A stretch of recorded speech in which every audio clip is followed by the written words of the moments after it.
मित्रांनो, सप्रेम जय भीम, नमो बुद्धाय. आज पुन्हा आपल्या समोर एक विषय घेऊन मला बोलायची संधी आलेली आहे आणि मला असं वाटतं की या पेजवरच्या आपल्या सगळ्या मंडळींनी हे जरा जाणीवपूर्वक ऐकलं पाहिजे. याचं मुख्य कारण असं आहे की पूर्ण भारतभर रिझर्वेशनच्या संविधानातील कलमांबद्दलच्या उलटसुलट चर्चा सुरू आहेत आणि ज्या आरक्षण घेणाऱ्या जाती जमाती आहेत यांच्यामध्ये पद्धतशीरपणे भांडण लावून देण्याचा प्रयत्न आहे. हे आपल्या लक्षातही येत नाही आहे. मी याच्या आधी एक आरक्षणावरचं पुस्तक लिहिलं की आरक्षण या शब्दाचा गोंधळ अर्थ घालून साऱ्या देशाच्या लोकांना संभ्रमित करायचं आणि आपली पोळी शेकायची. ते मराठ्यांच्या आरक्षणाच्या संदर्भात होतं, परंतु मराठ्यांचं आरक्षण अजूनही मिळालेलं नाही आणि महाराष्ट्रामध्ये मनोज जरांगे पाटील पुन्हा पुन्हा उपोषण करतायत, उपोषण स्थगित करतायत आणि एकमेव बाळासाहेब आंबेडकर असं म्हणतायत की मराठ्यांना आरक्षण मिळालं पाहिजे, पण ते श्रीमंत मराठ्यांना नाही तर गरीब मराठ्यांना मिळालं पाहिजे. मराठ्यांना आरक्षण मिळालं पाहिजे, परंतु ते कुणबींच्या म्हणजे ओबीसींच्या कोट्यातून नको, तर त्यांना स्वतंत्र आरक्षण देता आलं पाहिजे. या सगळ्या धावपळीत सारा महाराष्ट्र आणि सारा देश अक्षरशः संभ्रमित आहे. कारण निवडणुका समोर आहेत. नुकत्याच लोकसभेच्या निवडणुका झाल्या आणि त्या निवडणुकीचे परिणाम साऱ्या देशाला पाहायला मिळाले.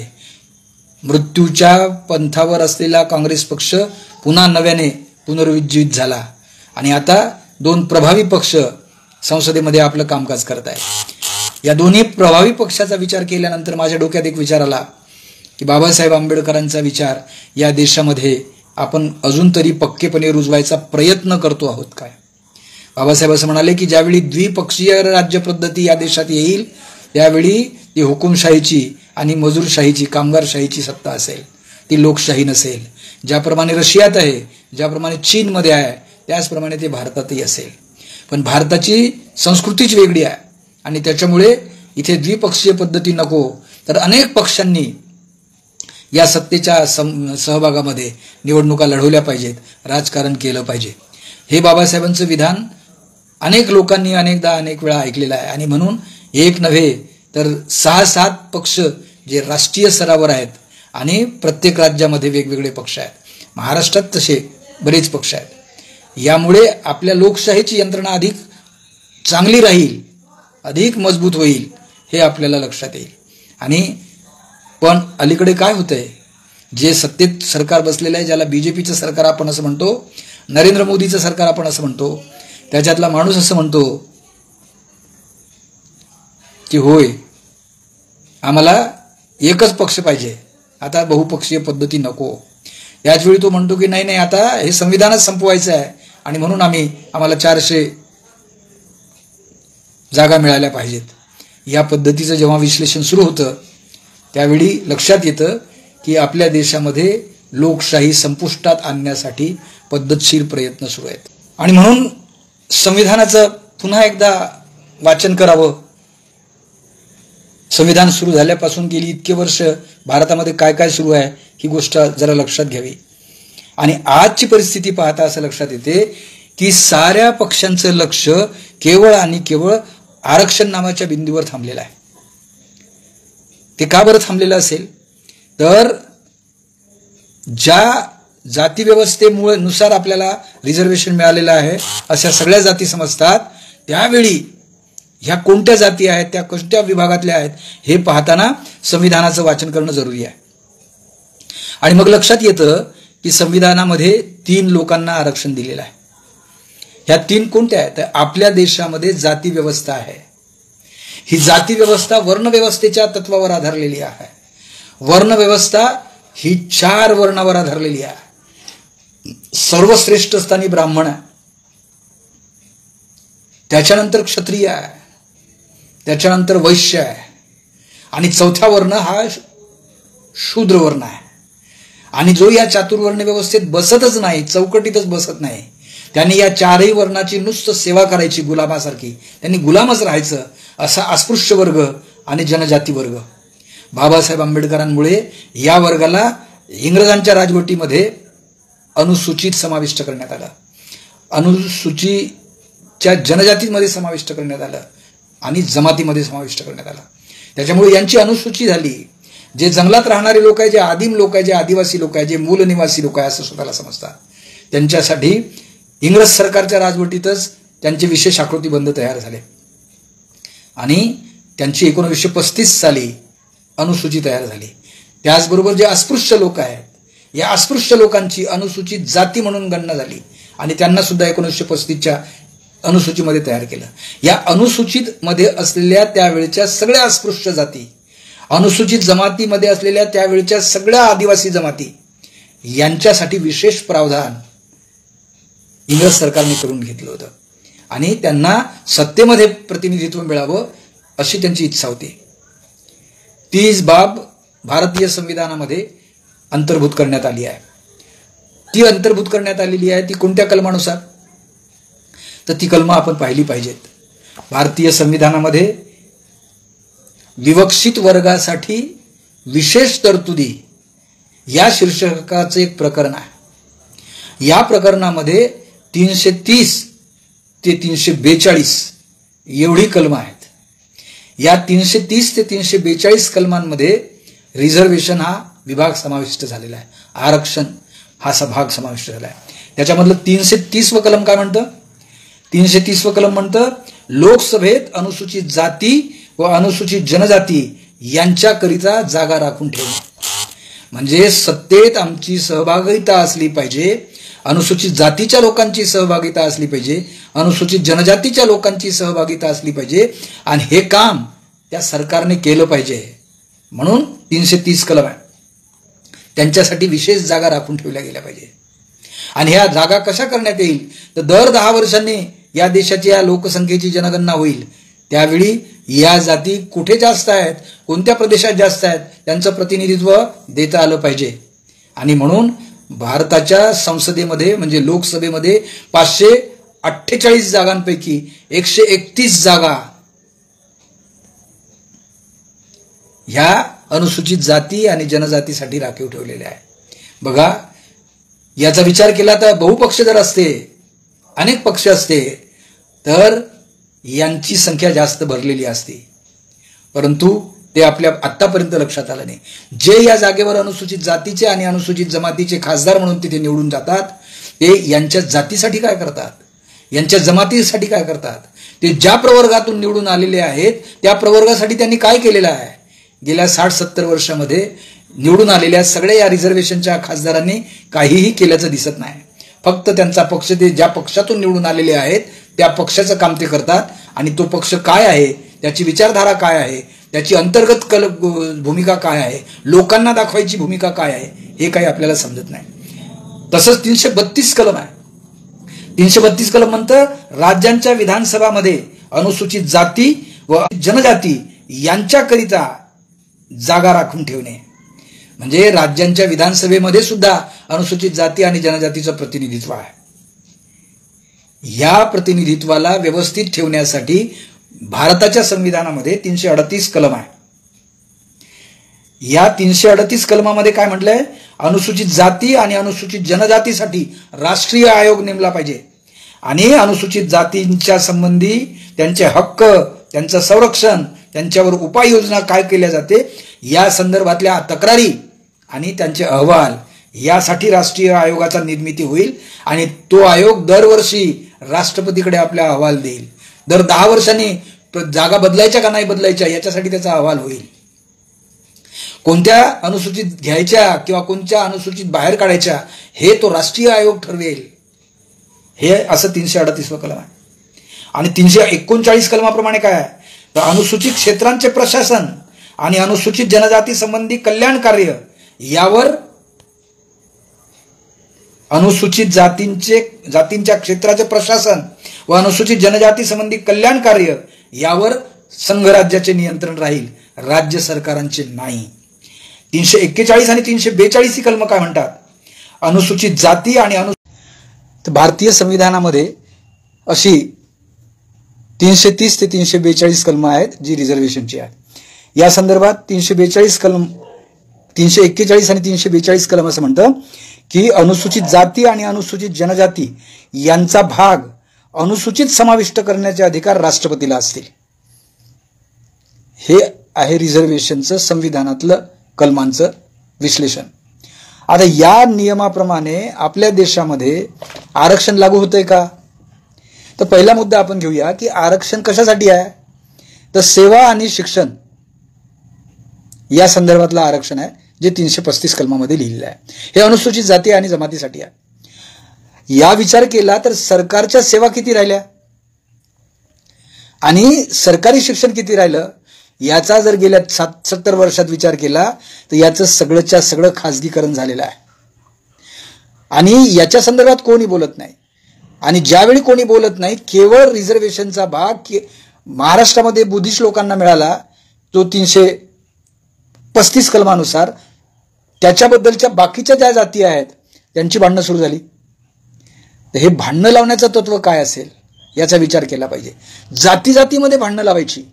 आणि गंमत अशी आहे की जे राज्यकर्ते आहेत, जे सत्ताधारी आहेत, जे मुख्य पदावर बसलेले आहेत, ते काय आहेत याचा विचार केला तर आपण पहिल्यांदा डॉक्टर बाबासाहेब आंबेडकरांनी 25 नोव्हेंबर 1949 या दिवशी संविधान सभेच्या शेवटच्या दिवशी जे भाषण केलं, त्या भाषणातले काही मुद्दे, त्याच्यातला प्रत्येक शब्द मित्र हो आपण वाचला पाहिजे, ऐकला पाहिजे. आणि त्याच्यानुसार आपला देश चालत आहे का, आपल्या देशामध्ये जी संकट आहेत ती कशीच काढली जातील याचा विचार केला पाहिजे.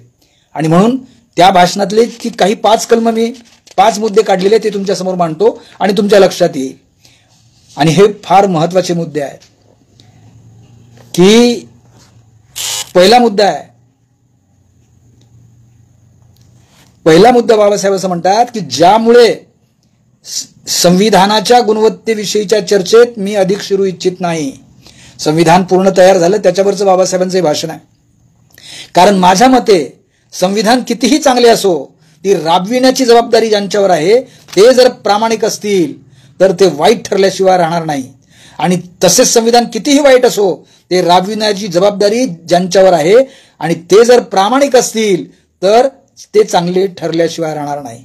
याचा अर्थ संविधान राबवणारे जर प्रामाणिक असेल तर संविधान चांगल्या रीतीने या देशाचं भलं करेल. पण संविधान राबविणारे जर अप्रामाणिक असतील तर या देशाचा पुन्हा हुकुमशाहीत आणि देशाचा सत्यानाश झाल्याशिवाय राहणार नाही. हा पहिला इशारा डॉक्टर बाबासाहेब आंबेडकरांनी आपल्या भाषणात दिला. आणि पुढे म्हणतात ते की संविधानाचा अंमल हा संपूर्णतः संविधानाच्या स्वरूपावर अवलंबून नसतो. संविधान हे केवळ राज्याचे काही विभाग जसे कायदे मंडळ, कार्यकारी मंडळ आणि न्यायपालिका निर्माण करून देते. राज्याच्या या विभागांचे कार्य लोक आणि लोकांनी स्वतःच्या आकांक्षा आणि राजकारणासाठी साधन म्हणून निर्माण केलेले राजकीय पक्ष यावर अवलंबून राहणार आहेत. भारतातील लोक आणि त्यांचे राजकीय पक्ष कसे वागतील हे कोण सांगू शकेल. आपल्या उद्दिष्टपूर्तीसाठी ते संवैधानिक मार्गाचा अवलंब करतील की क्रांतिकारी मार्गाचा अवलंब करतील. भारतीय लोक आणि त्यांचे राजकीय पक्ष कसे वागतील हे जाणून घेतल्याशिवाय संविधानाबाबत कोणताही निर्णय घेणे निरर्थक ठरेल. या 2024च्या या सगळ्या हालचालीमध्ये संविधान बचाव आणि संविधान खतम करो हा मुद्दा चर्चेला आला. पण बाबासाहेबांनी हा दिलेला इशारा लोकांच्या लक्षातच नाही आला की संविधान बचाव म्हणणारे कोण आहेत आणि संविधान खतम करणारे म्हणणारे कोण आहेत. याचा जर विचार केला तर खरोखरच यांना आपल्या देशामध्ये लोकशाही जागृत ठेवायची आहे का, लोकशाहीच्या संविधानाप्रमाणे यांना काम करायचं आहे का, हा प्रश्न आपल्याला पडतो. दुसरा मुद्दा त्यांनी सांगितला त्याच्यातच, मी सांगितल्याप्रमाणे संघराज्याची प्रमुख ओळख म्हणजे केंद्र आणि घटकांमध्ये विधिमंडळ आणि कार्यकारी मंडळाच्या सत्तेची संविधानाने केलेली विभागणी आहे. आणि कार्यकारी मंडळाच्या विभागणीची सीमा केंद्राला स्वतःच्या इच्छेने बदलविता येणार नाही, न्यायपालिकेला सुद्धा बदलवता येणार नाही. या संदर्भात असे योग्यच म्हटलं गेले आहे की न्यायालयांना सुधारणा करता येईल पण एकाच्या जागी दुसरे आणता येणार नाही. जुन्या अन्वयार्थात सुधारणा घडवून नवीन युक्तिवाद करून ते करू शकतील, नवीन दृष्टिकोन पुढे ठेवू शकतील, अल्पमताच्या फरकाने दिलेले निर्णय ते बदलवू शकतील, परंतु त्यांना तो पार करता येणार नाहीत. अशा सीमारेषा आहेत. अधिकाराच्या निश्चित वाट्यात जे नव्याने फेरबदल करू शकत नाहीत. असलेल्या अधिकाराची व्याप्ती ते वाढवू शकतील परंतु एका सत्तेला दिलेला अधिकार निसंशयपणे दुसऱ्याला देता येणार नाही. सुप्रीम कोर्टाने हा निवाडा का दिला रिझर्वेशनच्या बाबतीत? क्रिमी लेअरची अट का आणली? आणि एका जातीलाच मिळतं तर त्या अनुसूचित जातीमध्ये उरलेल्या ज्या जाती आहेत त्यांना सुद्धा मिळालं पाहिजे, हे कोणी ठरवायचं? हे न्यायालय ठरवणार? हे त्या देशाची संसद ठरवेल. हे त्या देशामध्ये या अनुच्छेदाच्या पूर्ततेसाठी करणारा राष्ट्रीय आयोग ठरवेल. तो राष्ट्रपतीच्या अहवालावर ठरवेल. न्यायालयाला हा कोणी अधिकार दिला? हा विचार केला पाहिजे. आणि शेवटी ते असं म्हणतात, केवळ बाह्य स्वरूपातच नव्हे तर प्रत्यक्षात लोकशाही अस्तित्वात यावी अशी जर आपली इच्छा असेल तर त्यासाठी आपण काय करायला हवे? माझ्या मते पहिली गोष्ट जी केलीच पाहिजे ती अशी की आपल्या सामाजिक आणि आर्थिक उद्दिष्टांच्या पूर्ततेसाठी आपण संवैधानिक मार्गाचीच कास धरली पाहिजे. याचा अर्थ हा की क्रांतीचा रक्तरंजित मार्ग आपण पूर्णतः दूर सारला पाहिजे. याचा अर्थ कायदेभंग, असहकार आणि सत्याग्रह या मार्गांना आपण दूर ठेवले पाहिजे. हे मार्ग इतर काही नसून अराजकतेचे व्याकरण आहे आणि जितक्या लवकर आपण त्यांना दूर सारू तेवढेच ते आपल्या हिताचे आहे. या मुद्द्याचा कधी लक्षात घेतलंय का? मराठ्यांनी आरक्षण सुरू केलं, गुज्जरांनी आरक्षण सुरू केलं, जाटांनी आरक्षण सुरू केलं. आंदोलनं कोणाच्या आहेत? आणि ज्यांना आपण मतदान केलं त्यांच्या विरोधात आपण आंदोलनं करत आहोत. बाबासाहेबांनी मतदारांना राजा म्हटलंय, तेव्हा संविधानिक मार्गाने त्यांचा आपण का निर्णय घेत नाही? पुन्हा पुन्हा तेच लोक कसे सत्तेत निवडून देतो, तेच खासदार कसे निवडून येतात, आणि खासदार आपले वेतन भत्ते आपली सगळी व्यवस्था करू शकतात पण ते लोकांसाठी काम करतील असं दिसत नाही. लोकांचा विकास हा शब्द त्यांनी लोकांना फुकट देणे हा केलेला आहे. म्हणजे आपण लाचार बनलो पाहिजे. आणि गोळवलकरांचं अतिशय चांगलं पुस्तक आहे. त्या पुस्तकात त्यांनी म्हटलंय की नेशन हु आयडेंटिफाईड, त्याच्यात तो म्हणतो की या देशातील 85% जनतेला भुके कंगाल करा तर तुम्हाला पिढ्यानपिढ्या त्यांच्यावर राज्य करता येईल. आणि भुके कंगाल करण्यासाठी या देशाचा पंतप्रधान म्हणतो मी 80 कोटी लोकांना धान्य देणार. आता महाराष्ट्राचे मुख्यमंत्री म्हणणार मी लाडकी बहीण योजना करणार, लाडका भाऊ योजना करणार, सगळं फुकट देणार. कुठून आणले पैसे? हे संविधानिक आहे का? हा विचार करता येत नाही. आणि म्हणून या देशामध्ये लोकशाहीचे हत्यारे, त्या लोकशाहीच्या नियमाने बसलेले सत्तेवरचे राज्यकर्ते, विरोधी असोत की सत्ताधारी असोत, ते आहेत. आपण हे लक्षात घेतलं पाहिजे. त्यांनी तिसरा मुद्दा केला की मला ते दिवस आठवतात जेव्हा राजकारणाने प्रेरित लोकांना भारतीय लोक या शब्दाची चीड येत असे, भारतीय राष्ट्र म्हणणे ते पसंत करीत असत. मी या मताचा आहे की आपण एक राष्ट्र आहोत यावर विश्वास ठेवणे म्हणजे जे अस्तित्वात नाही ते अस्तित्वात आहे असा समज बाळगण्यासारखे होईल. हजारो जातींमध्ये विभागलेल्या लोकांचे राष्ट्र कसे बनू शकेल? सामाजिक आणि मानसिक दृष्ट्या अजूनही आम्ही एक राष्ट्र नाही याची आम्हाला जेवढ्या लवकर जाणीव होईल तेवढे ते आमच्या हिताचे ठरेल. त्यानंतरच एक राष्ट्र होण्याच्या गरजेचे महत्त्व आम्हाला कळेल आणि आमच्या उद्दिष्टपूर्तीसाठी कोणत्या मार्गाचा आणि उपायाचा अवलंब करावा याचा आम्ही गांभीर्याने विचार करू शकतो. मध्यंतरी बात निघेल हिंदू राष्ट्र, राष्ट्र ही संकल्पना, आम्ही राष्ट्रीय भारतीय राष्ट्रीय लोक आहोत. पण राष्ट्राची संकल्पना जी बाबासाहेबांना अभिप्रेत आहे ती या देशात कोणत्या तरी पक्षाला केली आहे का? असं दिसतं की केलेली नाही. आणि म्हणून बाबासाहेब पुढे म्हणतात की अमेरिकेत जातीची समस्या नाही, भारतात जाती आहेत आणि जाती ह्या राष्ट्रविरोधी आहेत. पहिली गोष्ट त्या समाज जीवनात विभागणी करतात, त्या राष्ट्रविरोधी आहेत कारण त्या जातीमध्ये परस्पर तिरस्काराची भावना निर्माण करतात. आम्हाला वास्तवात जर राष्ट्र व्हायचे असेल तर या सर्व अडथळ्यांवर आम्ही मात केलीच पाहिजे. राष्ट्र निर्मितीनंतरचे बंधुत्व वास्तवात पाहायला मिळेल.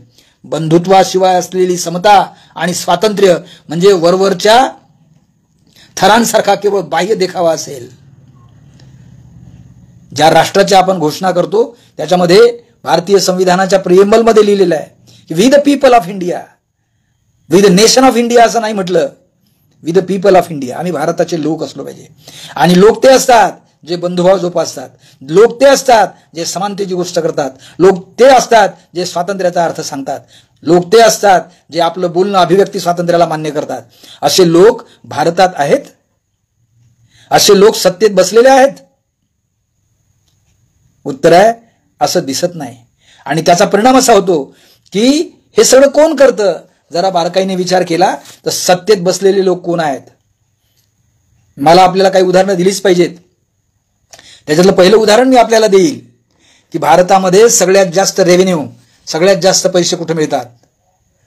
भारतामध्ये सगळ्यात जास्त मंदिरं आहेत आणि मंदिरामध्ये दानपेटी आहे आणि सगळ्या मंदिरांमध्ये जे दान येतं त्याचा हिशेब सरकारजवळ नाही. आणि ते पैसे सगळ्यात जास्त आहेत. या पैशाचा विनियोग काय होतो, हे पैसे कुठे जातात, काही कोणाला माहित नाही. डॉक्टर बाबासाहेब आंबेडकर आणि पंजाबराव देशमुखांनी या मंदिराच्या संदर्भातलं विधेयक आणलं.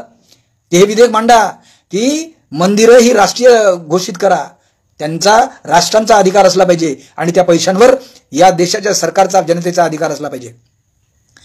पण कुठे आहे, मंदिरात किती पैसा आहे, काय पैसा आहे, कोणाला सुद्धा माहित नाही. आणि आम्ही हजारो वर्ष त्या मंदिराच्या मागे लागलेलो आहे. मंदिरामध्ये पुजाऱ्यांचं रिझर्वेशन आहे का? साऱ्या मंदिरांमध्ये पुजारी हा एकाच वर्णाचा ब्राह्मणच असला पाहिजे. आता दक्षिणेकडच्या एका मुख्यमंत्र्यांनी सांगितलं की पुजाऱ्यांना आता बाकीच्या सगळ्या जातीच्या पुजाऱ्यांचं ट्रेनिंग करू, आपण त्यांना मंदिरात बसू. सगळ्यांनी विरोध केला. 100% मंदिरातले पुजारी ब्राह्मण आहेत. इथे रिझर्वेशन नाही, इथे आरक्षण का नाही? दुसरी गोष्ट, या देशामध्ये जी सत्ता चालवली जाते ती 2 पद्धतीने चालवली जाते. त्याच्यातला पहिला प्रकार आहे प्रशासन पद्धती. प्रशासनात कोण बसलेले लोक आहेत? आपल्या लक्षात येईल, ज्या प्रशासनाचा महत्वाचा कणा असतो शिक्षण. या देशामध्ये सर्वसामान्य माणसाला शिक्षण मिळालं पाहिजे म्हणून बाबासाहेब आंबेडकरांनी याचा संविधानामध्ये उल्लेख केला आहे, संविधानामध्ये कलम लिहिलेली आहे. पण त्या कलमांचं काय झालं? जे 45वं कलम होतं, या देशाच्या बीजेपीच्या सरकारने, जेव्हा की अटल बिहारी वाजपेयी पंतप्रधान होते, 45वं कलम काढून टाकलं आणि या देशातल्या 14 वर्ष वयोगटातल्या सगळ्या विद्यार्थ्यांना जे सक्तीचं आणि मोफत शिक्षण मिळणार होतं, ती जबाबदारी सरकारांची होती, राज्य सरकारांची होती, ते काढून टाकलं आणि खाजगी शिक्षण सुरू झालं. आज खाजगी शिक्षणात काय दिसतंय? पेपर फुटतायत. आमच्या वर्धेची एक विद्यार्थिनी MBBSच्या 2ऱ्या वर्गाला असते, ती आत्महत्या करते. का? तर तिने हॉस्टेलचे पैसे भरले नाहीत. असं हे शिक्षण आहे. या शिक्षणाची जबाबदारी कोणाची आहे? भारतामध्ये 104 विद्यापीठं केंद्राची विद्यापीठ आहेत आणि त्याच्यामधले 96% लोक कुलगुरू हे ब्राह्मण समाजाचे आहेत. त्यांना रिझर्वेशन लागू नाही होत. हा विचार केला पाहिजे. शिक्षणामध्ये सगळ्यात जास्त वर्चस्व केवळ ब्राह्मणी व्यवस्थेचं आहे आणि ब्राह्मण या देशामध्ये फक्त 3.5% आहेत. जे 3 वर्ण आहेत त्यांची सगळी टोटल संख्या 15% होते आणि 85% हा बहुजन सर्वहारा समाज आहे. या समाजाचं भलं हे लोक करणार. गेले हजारो वर्ष त्यांनी आपल्यावर राज्य केलं, आपलं कधीच भलं केलं नाही. शेतकऱ्यांचं भलं केलं नाही ना, कोणाचं भलं केलं नाही. अजूनही तेच सुरू आहे. आणि जे सत्तेत बसतात, आपल्याला वाटतं की हे आपले लोक आहेत, हे मराठा समाजाचे आहेत, हे बहुजन समाजाचे आहेत. हे करतात काय? हे डोकं त्यांचंच वापरतात आणि ते वापरणार नाहीत. त्यांच्या विरोधात गेले तर ते जेलमध्ये पाठवतात. आपल्या महाराष्ट्रामध्ये अनिल देशमुख हा मराठा माणूस आहे आणि मुख्यमंत्री असताना तो ब्राह्मण समाजाचा आहे. त्याच्यावर काय आरोप लावले, त्याला काय जेलमध्ये पाठवलं, आता त्याची काय किमया सुरू आहे आपल्या लक्षात येत नाही. म्हणजे आपल्या देशामध्ये वर्णव्यवस्था आहे, जाती व्यवस्था आहे आणि जाती हा एकमेकाच्या शत्रू असतात. हे जे बाबासाहेबांनी म्हटलंय ते आता पुन्हा दिसतंय. याच्यावरचा उपाय काय? याच्यावरचा उपाय बाबासाहेबांनी हे आरक्षणाचे कलम दिलेले होते, पण ते कुठे आहेत? प्रशासनामध्ये UPSC MPSC तर्फे परीक्षा देऊन उत्कृष्ट मार्गाने पास होऊन तो माणूस IAS IPS अधिकारी होईल, कलेक्टर होईल, सचिव होईल. आम्ही काय बघतोय आता? उत्तरेकडच्या लक्षात येतं की सारेचे सारे उत्तरेकडचे UPचे ब्राह्मण लोक कॉप्या करून पास होतात आणि ते IAS IPS बनतात. कॉप्या करून ती पूजा खेडकर नावाची बाई खोटे दस्तऐवज करून ती कलेक्टर बनू शकते, IAS बनू शकते. कुठे चाललाय देश? आणि त्या UPSCचा MPSCचा काही लोकसेवा आयोगाचा संबंध ठेवला गेला नाही. सारं कंत्राटीकरण केलंय आणि सगळा सत्यानाश केला. त्याचा परिणाम काय झाला? लॅटरल एंट्री आल्या. साऱ्या प्रशासनात क्लास 1 अधिकारी जेव्हा 96% आहेत, 67% राज्यांमध्ये आहेत, सर्वात जास्त त्यांना रिझर्वेशन लागू नाही, त्यांच्यासाठी क्रिमी लेअर लागू नाही. म्हणजे 50% ज्याच्यामध्ये हे सगळे आदिवासी मागास आणि भटके विमुक्त येतात, OBC येतात, त्यांच्यासाठी क्रिमी लेअर लागू आहे. यांच्यासाठी 50% क्रिमी लेअर लागू नाही. ही कुठली लोकशाही आहे? हे कुठलं संविधान आहे? हे आपल्या लक्षात आलं पाहिजे. आणि सगळ्यात महत्वाचं की जे सत्तेत असतात ज्याला शासन म्हणतो, ही शासनकर्ती जमात कोणाची आहे? आपल्याला दिसतं की रिझर्वेशनचे खासदार 131 आहेत. आपल्याला दिसतं महाराष्ट्रामध्ये अनुसूचित जातीचे आमदार आहेत. पण हे आपल्या डोक्याने आपल्या जातीसाठी काही करतात का? उत्तर आहे, करत नाहीत. त्यांचा पक्ष, त्यांचा नेता जे सांगेल ते वागतात. आणि म्हणून गेले इतके वर्षात खासदार अनुसूचित जातीचे आणि जमातीचे असल्यावर 131 खासदार असल्यानंतर त्यांच्या जातीचा सत्यानाश होत आहे हे डोळ्यांनी बघतायत. भारताचा राष्ट्रपती ज्यावेळी पहिल्या क्रमांकाचा नागरिक असतो तरी त्याला मंदिरात प्रवेश नाही आणि ते मंदिर धुतलं जातं. जतीनराम मांझी नावाचा माणूस जेव्हा एखाद्या वेळी मंदिरात जातो ते मंदिर धुवून काढलं जातं गोमूत्रानं. याच्यासारखं दुर्दैव आपल्या देशात कोणतं आहे? आणि आम्ही फक्त रिझर्वेशनच्या संदर्भात भांडतोय. आणि काय गंमत आहे बघा, ओबीसींना रिझर्वेशन मिळालं त्यावेळी मराठ्यांना रिझर्वेशन मध्ये या असं सांगण्यात आलं, त्यावेळी ते आले नाही. आणि आता जेव्हा त्यांची 400 एकराची शेती 2 एकरावर येऊन गेली, त्यांच्याकडे प्रॉब्लेम आला आणि सरंजामी मराठा जो आहे तो गब्बर झाला. साखर कारखान्याचा मालक, कारखानदाराचा मालक, शिक्षण संस्थांचा मालक आणि सत्तेतही तोच, विरोधी पक्षात असो की सत्तेच्या पक्षात असो. त्या लोकांनी त्यांच्या मराठा जातीसाठी काय केलं? उत्तर आहे काही नाही. आणि म्हणून मराठ्यांमध्ये 2 भाग पडले, एक गरीब मराठा आणि दुसरा सरंजामी मराठा. आणि गरीब मराठ्यांसाठी आंदोलन करायचं तर तो आंदोलन करता म्हणतो की नाही, आमच्या सगळ्या सोयऱ्यांना पण ओबीसी करा, सगळ्यांना कुणबी करा. अरे या देशामध्ये जाती व्यवस्था इतकी चिवट आहे की ज्या अनुसूचित जातीच्या बौद्ध लोकांनी, अनुसूचित जातीच्या 59 लोकांपैकी एका जातीच्या लोकांनी आपला स्वतःचा वर्चस्व काय दाखवला, या सगळ्यांच्या डोळ्यात ते खुपले. आणि दुर्दैव असं आहे की ज्यांनी या आरक्षणाचा फायदा घेतला ते अनुसूचित जातीचे क्लास 1 ऑफिसर्स, अधिकारी, मोठे मोठे नेते सुद्धा या ब्राह्मणी वर्चस्वाच्या कच्छपी लागलेले दिसताना कुठे लोकशाही राहील, कुठे संसदीय लोकशाही राहील, हे आपल्या लक्षात आलं पाहिजे. आणि सगळ्यात कहर जो परवाच्या दिवशी झाला, या देशाच्या सर्वोच्च न्यायालयाने दिलेला निकाल. त्यांनी काय म्हटले की अनुसूचित जातीच्या आता गटात प्रवर्गवारी करा. हीच याचिका 2004 साली सुद्धा आली. त्यावेळचे जे 7 न्यायाधीश होते त्यांनी ती फेटाळून लावली. मग आता 2024 साली असा काय दिवा लावला की ते पुन्हा त्यांना हे करावं लागलं. आणि ज्या मुख्य न्यायाधीशांचा आपण विचार करतो ते न्यायाधीश कोण आहेत? शेवटी त्यांची जात सुटत नाही. आपल्या देशामध्ये जाती सोडण्यासाठी, जातीमध्ये समानता आणण्यासाठी संविधानाने ही कलम लिहिली होती. आपण जाती अजून पक्क्या केल्या आणि ज्यांना जातीचा फायदा मिळाला त्यांना सांगितलं आता क्रिमिलियर प्रमाणे, आणि त्या जातीचा न्यायाधीश म्हणतो की आता तुम्हाला मिळाले, आता तुमचं क्रिमिलियर बंद करा. आणि क्रिमिलियर म्हणजे काय? तर आर्थिक व्यवस्थेवर रिझर्वेशन भारताच्या संविधानात आर्थिक निकषावर दिलाय का? जर ते आर्थिक निकषावर दिलं नाही तर तुम्ही आर्थिक निकष लावणारे कोण आहे? तुम्ही कायदा करा, संसदेत करू द्या कायदा. ते नाही करणार, न्यायालय सांगणार. आणि तेच 7 न्यायाधीश, त्याच्यामधले एक न्यायाधीश म्हणतो की हे सगळं चुकीचं आहे, बाकीचे 6 म्हणतात ते बरोबर आहे. आणि राज्यांना अधिकार देतात किंवा संसदेच्या संविधानाच्या घटनेमध्ये लिहिलेलं आहे की तो अधिकार राष्ट्रपतीचा आहे, तो अधिकार त्या अनुसूचित जाती जमातीच्या आयोगाचा आहे. यांनी कशाला राज्यांना दिला? हे कोण लागून गेले? आणि मग विचार येतो की 1950 पासून जी न्यायव्यवस्था चालते त्या न्यायव्यवस्थेचे प्रमुख कोण आहेत? मला आठवतं ज्यावेळी पहिल्यांदा या देशामध्ये न्यायव्यवस्था इंग्रजांनी आणली आणि कोर्ट आणलं, त्यावेळी तो एक अधिकारी म्हणतो, 1919 सालची गोष्ट आहे, तो अधिकारी म्हणतो की या देशाच्या न्यायव्यवस्थेत ब्राह्मणांना न्यायाधीश म्हणून बनवू नका, कारण त्यांच्यामध्ये न्यायिक चारित्र्याचा अभाव आहे. त्यांच्यामध्ये न्यायिक चारित्र्य नाही. हजारो वर्षांचा ब्राह्मणाचा इतिहास पहा, त्यांनी कधीतरी न्यायिक चारित्र्य केलंय का? अरे मंदिरात बसलेले मुंबईच्या मंदिरात बसलेले 3 पुजारी एका सामान्य मुलीवर अत्याचार करतात, बलात्कार करतात, तिला खून करतात. काय न्यायिक चारित्र्य आहे त्यांच्यामध्ये? तुम्ही पुजारी आहात ना? आणि त्याच्याबद्दल कोणी बोलत नाही. 2 दिवस झालं, संपला विषय. हाथरसच्या घटना होतात, म्हणजे ब्राह्मणांना सगळे गुन्हे माफ, कारण ते पदावर बसलेले असतात. हा विचार केला तर आतापर्यंत झालेल्या सर्वोच्च न्यायालयाच्या मुख्य न्यायमूर्तींमध्ये किती लोक आहेत? 3-4 वगळता बाकीचे सगळेच्या सगळे ब्राह्मण आहेत. आणि कसे आले आहेत? विद्वत्तेमुळे आले, संविधानाचा अभ्यास करून, कायद्याचा अभ्यास करून आले. मग बाप जर न्यायाधीश आहे तर मुलगा कसा न्यायाधीश होतो? मुलगा न्यायाधीश आहे तर त्याचा मुलगा कसा न्यायाधीश होतो? परंपरेने न्याय परंपरा आली आहे. म्हणजे ब्राह्मणांनीच न्याय व्यवस्था करायची, ब्राह्मणांनीच वरची प्रशासन व्यवस्था करायची. आणि मग गोळवलकरांचं ते विधान आठवतं मला की या देशामध्ये जर व्यवस्था करायची असेल तर आपण चातुर्वर्ण व्यवस्थाच मानली पाहिजे. आणि तो खाली लिहितो की या देशाच्या बहुजन वर्गाला, आणि तो शब्द लिहितो, स्पृश्य शूद्र वर्गांना सत्तेमध्ये स्थान देऊ नका. मी इंग्रजांची गुलामगिरी करेल पण यांना सत्तेत देऊ नका, हे म्हणणारा गोळवलकर आणि त्याचा वंशजाता मोहन भागवत हे काय करत आहेत?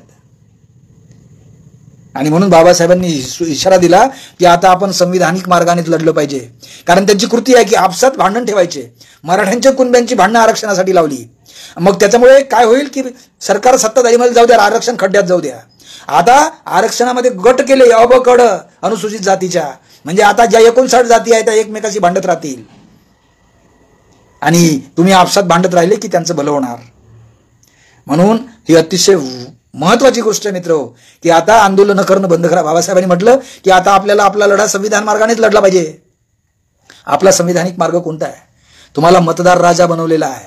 आता त्या ब्राह्मणी विचारधारेच्या गच्छबी लागू नका, हे पहिल्यांदा गृहीत धरा. तुमच्याकडे मतदार अधिकार आहे, अशी माणसं तयार करा.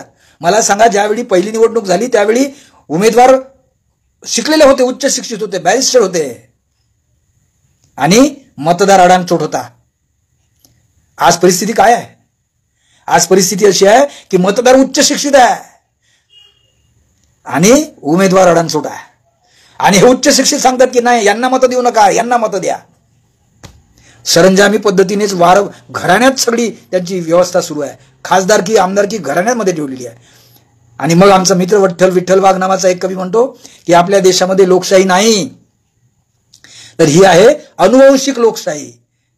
म्हणजे ज्याप्रमाणे राजा आणि राजाचा मुलगा राजगादीवर यायचा, तशा पद्धतीचं हे लोकशाही आहे. हे नाममात्र आहे निवडणुका. या निवडणुकीला त्यांनी तर केव्हाच हद्दपार केलेला आहे. पूर्वी मतपत्रिकेमध्ये बुथाच्या बुथावर मतपत्रिका पळवायचे, आता तर त्यांच्या हातात ईव्हीएम यंत्र आलेलं आहे. काय होतं माहित नाही. आता बातम्या येतात का 3.5 करोड लोक मतदार असे कसे जास्तीचे झाले, असे कसे कमी झाले. म्हणजे मतदान यंत्रावर भरोसा राहिला नाही, कारण त्यांना ती व्यवस्था आणायची आहे. आणि त्यांनी कबूल केलं आहे की 100 वर्षात आम्ही हे बाबासाहेब आंबेडकरांचं संविधान संपवू.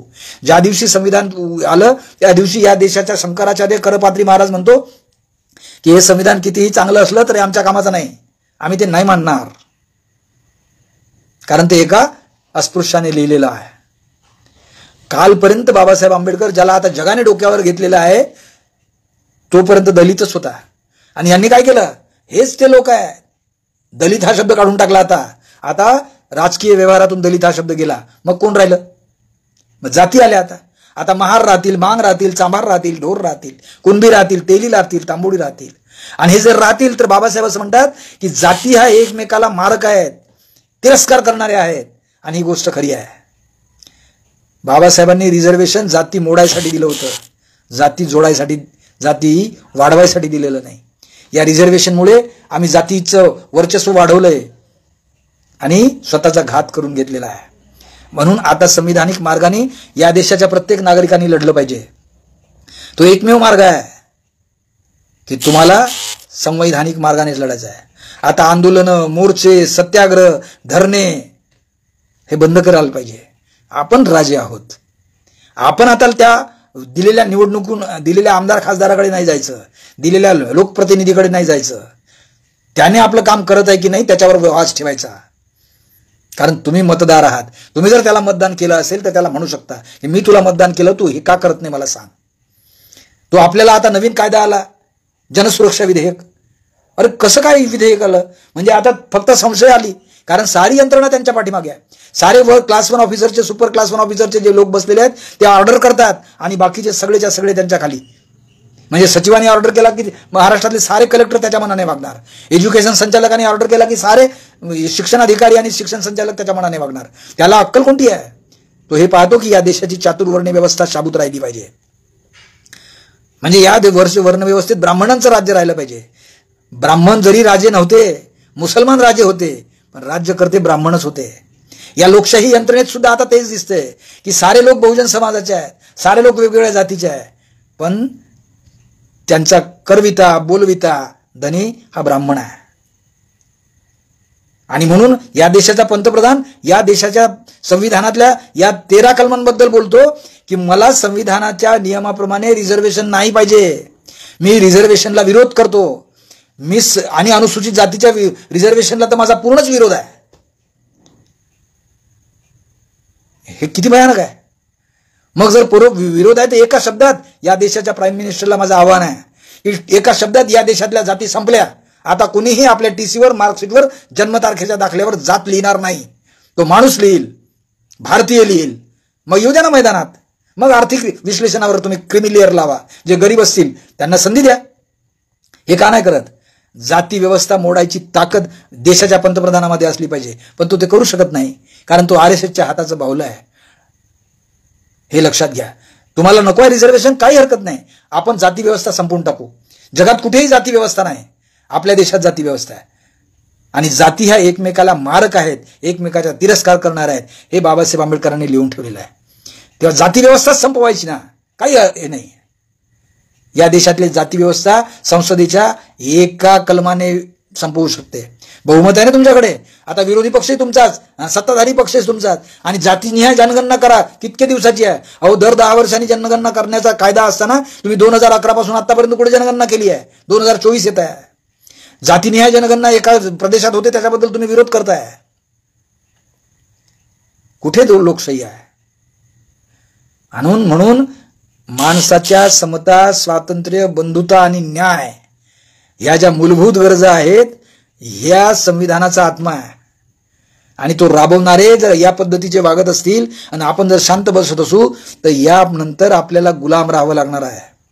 शिक्षणात तुम्ही गुलामगिरी आणली, नोकरीत गुलामगिरी आणली, रोजगारात गुलामगिरी आणली. आता काय राहिले? खाण्यापिण्यात सुद्धा तुम्ही गुलामगिरी आणली हो. मग कुठे देश राहील आपला? आणि ही लोकशाही जगात उत्कृष्ट लोकशाही आहे असं म्हणायचं? बघा, हा विचार करा आणि सावध व्हा. आता एकच उपाय आहे की येणाऱ्या निवडणुकीमध्ये जे प्रस्थापित लोक आहेत, कोणत्याही पक्षाचे असो, त्यांना बिलकुल निवडून द्यायचं नाही. हे आंदोलन वगैरे बंद करू आपण. न्यायाधीश जे असतील, आपल्याकडे 13 लाख वकील आहेत. बहुसंख्य लोक बहुजन समाजाचे वकील आहेत, अनुसूचित जातीचे वकील आहेत, काही जमातीचे सुद्धा आता वकील झालेले आहे. या सगळ्या वकिलांनी बार काउन्सिलमध्ये ठरवलं पाहिजे की असा कोणता माणूस आहे. एकच कायदा असतो आणि त्या कायद्याचे इंटरप्रिटेशन करणारा विरोधी बाजू आणि समोरची बाजू असते, आणि न्यायाधीश सांगतो की ही बाजू मला आवडली, ही बाजू नाही आवडली. कायदा मुख्य काय सांगतो ते बघणं. कायदा जर हे सांगत असेल की हा अधिकार राज्यांना नाही आहे रिझर्वेशनचा, क्रिमिनल लावायचा आणि जाती ठरवायचा, मग असं कसं देतोय? का तर अमुक वकिलांनी म्हटलंय म्हणून. तो मोठा वकील आहे. वकील मोठा असतो पण तो कायद्यापेक्षा मोठा असू शकत नाही. हे या देशाच्या कायदेकारांनी लक्षात घेतलं पाहिजे. आणि पहिल्यांदी साऱ्या वकिलांना माझी विनंती राहील की मित्र हो, आता वर जे ब्राह्मणी व्यवस्था बसलेली आहे, ब्राह्मण जातीला माझा विरोध नाही आहे, ब्राह्मणी विचाराला विरोध आहे. आणि ब्राह्मणी विचाराचा विरोध करणारा ब्राह्मण जरी असला तरी त्यांनी संपवलेला आहे, इतिहासात त्याचे दाखले आहे. म्हणून ब्राह्मणी विचाराला विरोध करा. ब्राह्मणी विचार हा हिंस्त्र असतो, तो शोषण करतो, तो लाचार बनवतो, तो गुलाम बनवतो आणि स्वतः आनंदाने जगतो. त्याच्या एकट्याच्या आनंदासाठी, 3.5% आनंदासाठी 96% लोकांनी गुलाम राहावं, हे तुम्हाला पटतं का?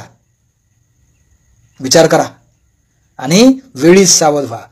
मी हे पाहिलंय की न्यायालयाचा असा अभ्यास करत आहे, आता लक्षात आलं माझ्या की 64 वर्षे तुमचे खटले प्रलंबित राहतात.